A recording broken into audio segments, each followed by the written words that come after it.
کیا ہوگا؟ نہیں. کسی پیر کی طاقت نہیں کہ کسی کو کہیں پہنچا دے. اگر پہنچانے والی ذات ہے، قریب کرنے والی ذات ہے، تو صرف لا الہ الا اللہ محمد صلی اللہ علیہ وسلم کی ساتھ کسی کی ذات نہیں. کسی کو کسی سے ملا دے. اور اللہ تبارک و تعالی رسول نے فرمایا کہ جب تم مرید بناؤ تو یہ سوچ کر بناؤ کہ اس کو اللہ کی قربت حاصل کرا دوں، اس کو اللہ کی معرفت بتا دوں. آج بتاؤ کون بتانے تیار ہے اللہ کی معرفت؟ آج بتاؤ کون بتانے تیار ہے طریقت کو؟ کون ایسا پیر صاحب بھی ہماری نظروں میں دکھ رہا ہے کہ جو اپنا جلسہ بڑے سے بڑا کرنے کے بعد آنا ہو؟ جب تک تمہارا وقت نکل نہ جائے، تمہاری آنکھوں میں نیند نہ آ جائے، تمہارے گھر کی فکر تمہیں نہ لگ جائے، جب تک پیر اسٹارٹ پہ آنے تیار نہیں، جب تک تمہاری نیاز کی خبر اس کے کانوں میں پڑ نہ جائے، جب تک بھیڑ بھڑکا ہو نہ جائے، جب تک کوئی آنے تیار نہیں. اور جب تک تمہارے کو اس کا ہدیہ دینے کا حکم نہ ہو جائے، اتنا نہیں اتنا لیں گے، اتنا نہیں اتنا لیں گے، جب تک کوئی اسٹیٹ پہ پیر آنے تیار نہیں ہے. دیکھو میرے محمد مصطفیٰ صلی اللہ علیہ وسلم نے کیا کرا، کیا بتایا، میرے گوشت نے کیا بتایا. بھائی 1 سال تک مرید تمہارے پاس جب بننے آئے تو اس کو بٹھا رکھو، اور بٹھا رکھنے کے بعد 1 سال تک دیکھو کہ وہ تم سے چاہتا کیا ہے. کہیں یہ مجھ سے کچھ لیمبو پڑوانا تو نہیں چاہتا، کہیں مجھ سے یہ دورا پڑوانا تو نہیں چاہتا، کہیں مجھ سے یہ انڈا پڑوانا تو نہیں چاہتا، کہ اپنے گھر کی تعویذوں میں میرا فوٹو لگانا تو نہیں چاہتا. بھائی ابھی تو پیر فوٹو بھی پڑوا رہا ہے. لگاؤ، بولے فوٹو لگاؤ، اس فوٹو کو دیکھو گے ہمارا نسبت مل جائے گی. بولو بابا. اور کعبہ کو مدینہ کو دیکھ کے نسبت نہیں مل رہی ہے، فوٹو کو دیکھ کے نسبت مل رہی ہے. بھائی ان کی عورت بچے بھلے نسبت لے کے نہیں بیٹھے ہو، باپ کی پیر صاحب کی خود کی عورت ہو نا بچے ہو، وہ نسبت لے کے نہ بیٹھے ہو، ہم لوگ کو ان کے فوٹو دیکھ کے نسبت مل جائے گی. ارے بھائی تصویروں کا حکم میرے نبی نے اپنے باپ دادا کی مٹی پانی سے دھو دھو کے تڑوا دی علی سے. بھائی کس کی تصویر، اس میں پانی کیوں مرا رہے جا رہے ہو؟ بھائی چہرہ تو میرے باپ دادا کا لگتا ہے ابراہیم علیہ السلام کا، لیکن توڑنا ضروری ہے. ایک کام کرو، چہرہ دیکھ کے خوش ہو گیا ہوں میں، ایک کام کرو اس پہ پانی مار دو، چہرہ بگاڑ دو. چہرہ مارا، پتلے کا چہرہ بگاڑ دیا. اس مورتی کا چہرہ بگاڑنے کے بعد علی نے اس مورتی کو گرا دی. گرا دی. بھائی کیوں گرا دی؟ بھائی حکم نہیں ہے. وحدہ لا شریک لہ. اگر تم نے کسی دنیا کے اندر کسی اور کا چہرہ اپنی نگاہوں میں بسا لیا تو اللہ تعالیٰ فرماتا وحدہ لا شریک لہ، اب میرا چہرہ تو نہیں دیکھ سکے گا، کیونکہ تیری نظروں میں تو کسی اور کا چہرہ آ گیا. تو نے میری مخلوقات کا چہرہ بسا لیا. کیا بسا لیا؟ تو نے مخلوقات کا چہرہ بسا لیا. اگر تو چہرہ بساتا، تو چہرہ کسی کا بساتا تو میرا پہلے بساتا. بھائی پہلے میرا چہرہ بساتا. بھائی میرا چہرہ کیسے بتاتا؟ بھائی ہم کو تو نبی نے بولا، تو پہلے تو ہمارے کو ایسا لگتا ہے کہ نبی کا چہرہ دیکھنا چاہیے. لگ رہا ہے تم کو؟ ایسا لگ رہا ہے نا آپ لوگوں کو کہ بھائی نبی کا چہرہ دیکھیں گے پھر خدا کا چہرہ دیکھیں گے، ہے نا؟ نہیں، ایسا بات نہیں ہے، سمجھ غلط ہے. سب پہلے اللہ کا چہرہ ہے پھر نبی کا چہرہ ہے. پہلے اللہ کا چہرہ ہے پھر نبی کا چہرہ ہے. بھائی کیسے؟ ایسے. کیسے؟ ایسے جیسے میرے گوشت نے بتایا، میرے گوشت نے دکھایا، میرے خواجہ نے دکھایا کہ دیکھو اللہ کیا چاہتا ہے تم سے.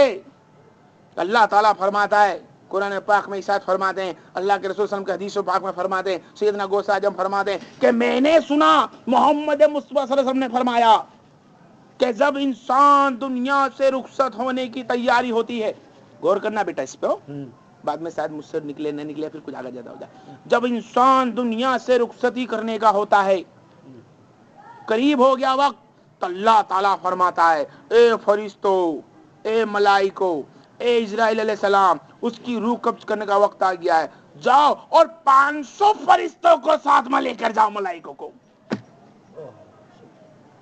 کتنوں کو؟ 500 فرشتوں کو لے کر میت کے پاس آ رہے. کچھ ملائکے ایک دم اپنے ملائم ہاتھوں سے گنگناتے جا رہی ہے نبی پہ کلمہ طیب. لا الہ الا اللہ محمد رسول اللہ صلی اللہ علیہ وسلم کلمہ سناتے جا رہے پڑھتے جا رہے. کوئی ٹھنڈے ٹھنڈے ہاتھ ان پہ پھرا رہا ہے, کوئی پیر میں پھرا رہا ہے, کوئی سر میں پھرا رہا ہے, کوئی سب. وہ انسان کو پھر وہ دیکھتے ہیں, وہ انسان اپنی ٹھنڈک سے, اپنے پاس کی جو خوشبو سے, فرشتوں کے گنگنانے کی کلمے کی طیب کی کلمے سے وہ بندہ کلمہ پڑھتا ہے, ان کے ساتھ گنگناتا رہتا ہے, اور اس کی روح کو جبرائیل علیہ السلام پیار سے نکال لیتے ہیں کہ اس مردے کو ذرا بھی پتہ نہیں چلتا, انسان کو کہ میری روح نکلی, اسے پتہ ہی نہیں روح نکلی, روح لیے جاتے ہیں. روح کیسی لانا, اے جبرائیل علیہ السلام یہ میرا بندہ ہے, یہ میرا مرید ہے. اللہ فرماتا ہے یہ میرا مرید ہے, اس کو پیار سے لانا, ایسا لے کے آنا. مثال کے طور پر بتا دوں, ایسا لے کے آنا جیسے ہوا چلتی ہو اور اندھیرے کے اندر ایک چراغ روشن کرنا ہو, اس کی آڑ کرنے کے لیے تم اپنے ہاتھ رکھ دیتے ہو کہ کوئی بوجھ نہ جائے دیا. یا پھر ایسا ہو کہ 1-2 دن کا بچہ ہو نہ, اس کو پیار سے اٹھانا پڑتا ہے. اس طرح روح کو لے کر جاتے ہیں. جب اللہ تبارک کی بارگاہ میں وہ روح پہنچتی ہے, روح پہنچتی ہے, مردے کی روح نکلی, نکلتے ہی گئی, جنت دکھا دیا, نظارہ دکھا دیا, اللہ کے سامنے سجدہ کر دیا. اللہ میں یہاں, ہاں میں تو میرا بندہ, میں تیرا خدا. ابھی تک تو نے جو محبت کری تھی, کلمہ پڑھ کر محبت کرتا تھا, نماز میں سبحان رب اللہ کہہ کے کرتا, روزے کے اندر کہتا تیرے دیو سے میں کھاتا ہوں کہتا تھا, نماز حج عمرہ میں جاتا اللہم لبیک اللہم لبیک ان الحمد والنعمت لا شریک وغیرہ وغیرہ, مجھے پکارتا تھا. تو نے مجھے پکارا, میرے خاطر پکاریا, میرے خاطر 5 کی نماز پڑھی, میرے خاطر کسی کی قربانی کری, میرے خاطر کسی غریب کو دیا, تب میرا فرض بنتا ہے کہ میں تو بتاؤں کہ تو نے میرے لیے کرا تو میں ہوں کیا. میں بھی بتاؤں کہ اب ہے کیا. اے میرے نیک بندے, اے میرے رفیق, اے میرے دوست, اے میرے ولی, اے میرے مرید, آ دیکھ اتنا ربی یہ ہے. جب فرشتہ اللہ تبارک تعالیٰ اپنے نور کی تجلی دکھاتا ہے, کیا دکھاتا ہے, اپنے نور کی تجلی دکھاتا ہے. تجلی دکھاتے بولتا ہے اے فرشتوں, اے ملائکہ فرشتوں, 500 جنے لے کر درود سلام پڑھتے ہوئے لیتے گئے, اور 500 فرشتے پھر سے اس کو دلہن کی طرح سجاتے ہیں. کس کو, اس روح کو, کہ اس کو سجا دو دلہن کی طرح, ایسا سجا دو کہ کبھی اس جیسا کہ ایک دنیا کے اندر دلہن سستی ہو ہر رنگ کے پھول سے, اس کے منہ مانگے اس کے کپڑوں سے, منہ مانگے اس کے زیوروں سے, منہ مانگے اس کی نالن سے, منہ مانگے اس کے رحمت سے.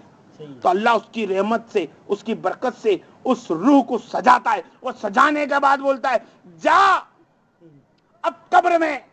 اور قبر میں پھر صلی اللہ والے کی روح نہ کی جاتی ہے, جیسے روح نہ کی جاتی ہے یہاں سے پردہ ہٹایا جاتا ہے. دیکھ لیجیے محمد صلی اللہ علیہ وسلم, اور تم کو نزدیک کر دو اس چیز کے بارے میں. بھائی کچھ لوگ کیسا بولا کہ رفیق بھائی نے ایسا کیسے کر دیا تو کھڑی کھڑی ٹھوک رہے ہیں. نہیں بھائی ایسی بات نہیں ہے, یہ اللہ کا خود کا فرمان ہے. تم کو اور جلدی بچ جائے گی بات دماغ میں, پھر سے اس کو ریپیٹ کریں گے انشاءاللہ. اللہ تبارک و تعالیٰ فرماتا ہے آؤ حاجیو آؤ, آؤ حاجیو آؤ, کعبے کو دیکھو, طواف کرو. بھائی پینٹ شرٹ پہن گایا ہو, جینس پہن گایا ہو, سونے کے تار بندیلا سوٹ پہن گایا ہو, اتار دو, سب اچھے سے اچھے کپڑے اتار دو, اور پہن لو وہ کفنی, صرف 2 ٹکڑے. کیا پہن لو, کفنی 2 ٹکڑے, ایک کندھے پہ ڈال لے تو ایک خالی کمر میں باندھ لے. باندھ لیا, بھائی اتنا مہنگا تھا نہیں پہن سکتا, پھر آیا 7 چکر لگوائے, کعبے کو پکڑ پکڑ کے رویا, گناہ بہت کرے اللہ معاف کر دے. پھر بھی بولا ابھی تو نے معافیاں مانگی ہے, تیرے دل میں جو شیطان ہے جاؤ شیطان کو ہی مار کے آ, تو بھی خوش رہے. شیطان کو کنکر مروا دی, کبھی اس کی سنت اپنا لی, پھر بھی نہ بھرا, جاؤ اور رہو. تجھے میلاد کے مہینے, تجھے جہاں ملاپ ہوا اس کو کہتے ہیں عرفہ, عرفہ کے میدان میں لے گئے, وہاں رونے لگا, اللہ ربنا آتنا فی الدنیا حسنۃ وفی الآخرۃ حسنۃ وقنا عذاب النار وقنا عذاب الحشر وقنا عذاب القبر وقنا پل شدار وقنا عذاب فی الدنیا. اللہ تمام عذاب سے بچا, سب چیز سے بڑا خطا کار ہو, بڑا گنہگار کر, خوب رویا خوب رویا. اللہ نے فرما دیا اے بندے رو مت, تو اس میدان تک پہنچ گیا, میرا عمرہ کر کے آ گیا, میرے نام سے تو نے طواف کیا, میرے نام سے کنکریاں مار دی, تو نے میرے نام سے وہاں کرم کر گئے, تو نے 2 رکعت نفل آدم علیہ السلام ابراہیم علیہ السلام کے پیروں کے نشان پر پڑھ لیا، تیرا میں نے حج عمرہ سب قبول کر لیا، عرفات کے میدان میں تیرا آنا تھا، تیرے گناہوں کو معاف کر دیا، اب تجھے میں نے پاک صاف کر دیا. کیا فرماتا اللہ؟ اب میں نے تجھے پاک صاف کر دیا، اب جا محمد کی بارگاہ میں. سبحان اللہ. تو پہلے مدینہ کیوں نہیں گیا؟ اللہ میں تو نبی سے سب چیز سکھاؤں. سب چیز تو نبی نے سکھائی، نماز نبی نے سکھائی، روزہ نبی نے سکھایا، یہ سکھایا. سکھانے والا بڑا کہ دینے والا بڑا؟ ارے بھائی دینے والا بڑا. سبحان اللہ. سکھانے والا بڑا. بڑے تو دو ہی ہے، تیسرا کوئی بڑا نہیں ہے بیچ میں. دینے والا ہی بڑا، ہمارے تک پہنچانے والا ہی بڑا. بس بات اتنی ہے کہ محبوب کا کوئی محبوب نہیں ہوتا ہے، حبیب کا کوئی حبیب نہیں ہوتا ہے. حبیب کا کوئی حبیب نہیں ہوتا. حبیب کا کوئی محبوب بن سکتا ہے، پیارا بن سکتا ہے، لیکن حبیب ایک ہوتا ہے. رسول بہت ہے، نبی بہت ہے، پیغمبر بہت ہے، حبیب کوئی نہیں. تو وہاں حبیب کا معاملہ تھا. بھائی جب تک تجھے پاک صاف نہ کر لوں، جب تک تجھے مدینہ جانے کی اجازت نہیں، پہلے حج کر لے، عمرہ کر لے، طواف کر لے، کنکریاں مار لے، ٹیکری پہ چڑھ اتر کر لے، ابراہیم کے پیروں کے نشان کے پہ وہاں جا کے نمازیں پڑھ لے. اس کے بعد عرفات کے میدان کے اندر جا کے دعا مانگ لے، پاک صاحب ہو گیا، ہر گناہ کی معافی دے دی. اب جا تیرے قدموں کو لے کے محمد کی بارگاہ میں. جب اللہ تعالیٰ دنیا کے اندر طواف کرانے کے بعد نبی کے بارگاہ میں پاک صاف کر کے بھیج سکتا ہے، تو میں گنہگار کسی اور کے غسل دیا ہوا، کسی اور کا لباس سے پہنا ہوا، کسی اور کے ہاتھوں سے مجھے سجایا ہوا، وہ نبی کی بارگاہ میں کیسے جا سکتا ہے؟ وہ نبی کا چہرہ کیسے دیکھ سکتا ہے؟ وہ انسان بارگاہ خدا کے پردے کے اندر ہونے کے بعد نبی کو دیکھنے کا حکم نہیں. یہاں پردہ ہٹنے والا ہے. میں لوگوں کے ہاتھ کے کفن پہنے لوا جاؤں؟ میں لوگوں کے ہاتھ سے غسل کرا جاؤں؟ ارے نہیں نہیں رے بندے. اللہ فرماتا ہے مت جا میرے محمد کے سامنے ایسا. میں دنیا والوں کے اندر خالی اس کو پردے رکھنے کے اندر تم کو پاک صاف کرا ہے، اب تو تیرا پردہ ہٹنے والا ہے محمد کا. میں تجھے نلاتا ہوں، پاک کر دیتا ہوں، دلہن کی طرح سجاتا ہے اور محمد اس کی بارگاہ میں بھیجتا ہے. یہاں محمد کی بارگاہ میں بھیجنا ہوتا ہے کہ اللہ تبارک و تعالی رسول فرماتے السلام پیش کرتے، تمام فرشتوں کی فوج کھڑی ہے، الصلاۃ والسلام علیک یا رسول اللہ، کھڑے ہوتے قبر میں سلام کیا جاتا ہے. سلام کرتے ہی آپ کو انعام دے دیا جاتا ہے، یہ جنت کے 70 گز لمبی کر دی ہم نے تمہاری. اب تمہاری مرضی پڑے. اب تب دنیا میں تم چلتے تھے جب تک رب نے تمہیں دلہن نہ بنایا تھا، جب تک تم پہ سب چیز واجب تھی، فرض تھی. ذاکر بھائی جب تک سب چیز فرض تھی، جب تک تم کو اللہ نے دلہن نہیں بنایا تھا. اللہ نے دلہن بنا دیا، نفل ہوگی. مرضی ہو تو روزہ رکھنا، مرضی ہو تو نماز پڑھنا، نگر میرے محمد کی بارگاہ میں تکتے ہی رہنا. جس طرح میں تکتا ہوں محمد کو، تو بھی تکتے رہنا. یہ کام ہے پیر کا. کیا کام ہے؟ پیر کا کام ہے نوازش کرنا، دلہن بنانا. پیر کا کام ہے ہاتھ پکڑ کر قرآن سکھانا. پیر کا کام ہے ہاتھ ملانے کے بعد روزوں کے حقوق بتانا. پیر کا کام ہے اس کو گناہوں سے بچوانا. پیر کا کام ہے اپنی ماں باپ کا فرما بردار بنانا. پیر کا کام یہ نہیں کہ مسافے کے اندر صرف پیسے اگرانا. کسی نے مرید نے کھانے پہ بلایا تو ایک کے جگہ 10 کو لے کر گیا. بھائی کیا ہوا؟ بھائی نبی بھی کرتے تھے 7 کو لیا. بھائی اس کام کے اندر کھانے کے اندر نبی کی سنت یاد ہے کہ نبی بھی 100 صحابی کو لے کے جاتے تھے، پر نبی وہاں ایک جنے کے کھانے کے بدلے ہزاروں کو دعا میں کھانا کھلاتے تھے. ارے تو کھٹوا کے آ گیا، کسی غریب کو مار دے رہا، پیسے بھی لے کے آ گیا، کھا کے بھی آ گیا. کون ہے بھائی؟ یہ ہمارا مرید ہے. اچھا یہ تیرا مرید ہے؟ آری میری بات سمجھ نہیں آ رہی؟ مرید بننے کی کوشش کرو صرف اللہ کی. کس کی کوشش کرو؟ صرف اللہ کی، اللہ کے رسول کی، اللہ کے بھیجے پنجتن کی، سیدنا غوث اعظم کی، باقی کسی اور کے نہیں. اور دنیا میں آج کوئی آیا پیر کیا بولے گا؟ بھائی ہم چشتیہ ہے، جی ٹھیک ہے. آپ کون ہو؟ ہم سرودیا ہے، ٹھیک ہے. آپ کون ہو؟ ہم یہ ہے، ہم وہ ہے. 50 گھرانے بتا دیں گے، ٹھیک ہے بھائی. بھائی آپ بھی سب ہو تو میں نے تو سنا ہے کہ غوث اعظم بولتے ہیں میرا پیر تو غریب نواز تو بولتا ہے میرا پیر تو غوث ہے. جس سے ہاتھ میں ہاتھ میں نے لیا اس کو تو ہاتھ پہ ہاتھ رکھا، لیکن جس کو خالی میں نے دیکھتے پیر بنا لیا اس کو تو سر پہ بٹھا کے رکھا. وہی میرا غوث. بھائی تم چشتیہ والے ہو؟ نہیں بھائی نہیں، ہم تو قادریہ میں. کیا بول دیا؟ قادریہ میں قادریہ چشتیہ والے کے پیر صاحب کا پیر کون؟ سرودی کا پیر کون؟ نقشبندیہ کا پیر کون؟